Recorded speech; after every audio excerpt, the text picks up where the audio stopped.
Bonjour à tous et bienvenue sur la chaîne Björnicorn. Dans ce nouvel épisode, on va découvrir ensemble les vestiges des jardins suspendus des Sommètres.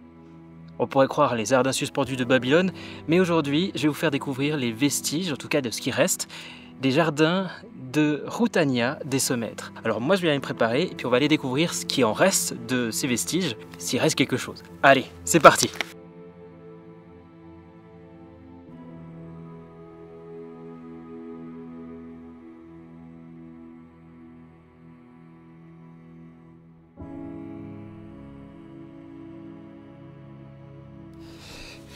Bon, là je me suis préparé, j'ai mis quand même un casque parce que il peut y avoir quand même des chutes de pierre où on va aller.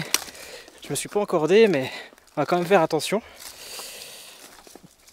Et puis on va essayer de découvrir en tout cas ce qui reste des jardins. Je pense pas qu'il reste grand chose parce que depuis l'époque ça n'a plus été entretenu.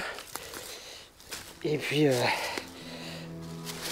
faut dire qu'il y a aussi beaucoup de passages aujourd'hui ici.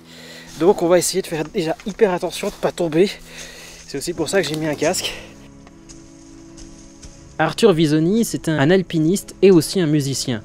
Pendant toute sa carrière et sa vie, il va se passionner pour ces jardins suspendus qui est au Sommètres. Et ça va être le premier à créer aussi un bivouac, le nid d'aigle des Sommètres.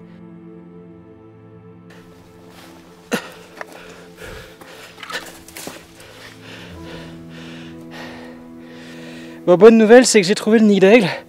Bon, maintenant il va falloir trouver un moyen pour y descendre. Donc sans que je tombe, puisque je précise, j'ai juste un casque. On va essayer de descendre sans se faire mal. Et puis on va découvrir ce nid d'aigle, ce petit bivouac qui a été créé dans les années 1949. En tout cas, je vais vous montrer 2-3 jardins, c'est très joli. Il fallait vraiment avoir de la patience et de la détermination pour faire ces jardins.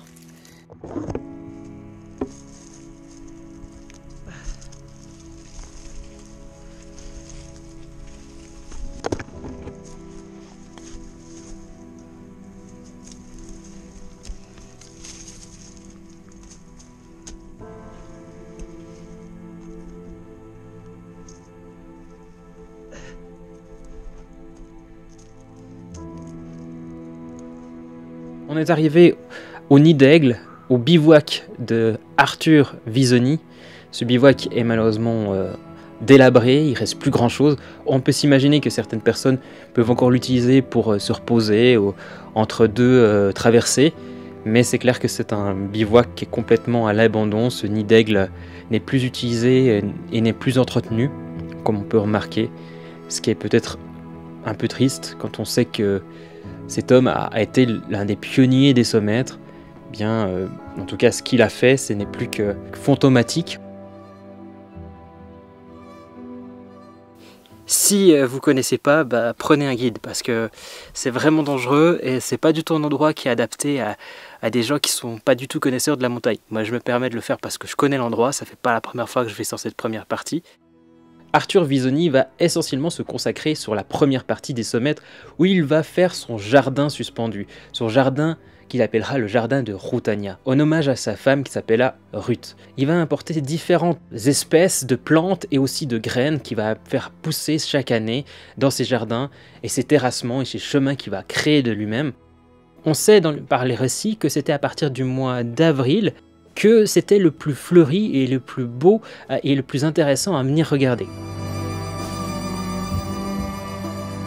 Certaines de ces jardins ont été détruits aussi au fur des années puisqu'ils n'ont pas été entretenus, mais aussi parce qu'ils étaient à des places qui pouvaient mettre en danger d'autres alpinistes ou grimpeurs qui passaient à ces chemins.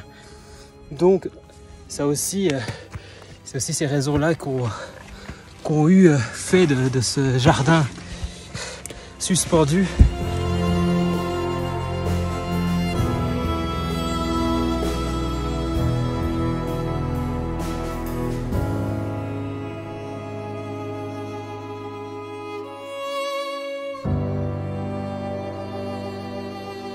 On arrive au terme de cet épisode. Comme vous l'avez compris, il ne reste plus grand chose des jardins suspendus des Sommètres ou les jardins de Routania, mais les seules petites choses qu'on a vues, c'est des vestiges. Et si vous avez aimé, n'hésitez pas à liker, à vous abonner, et puis moi je vous dis à bientôt.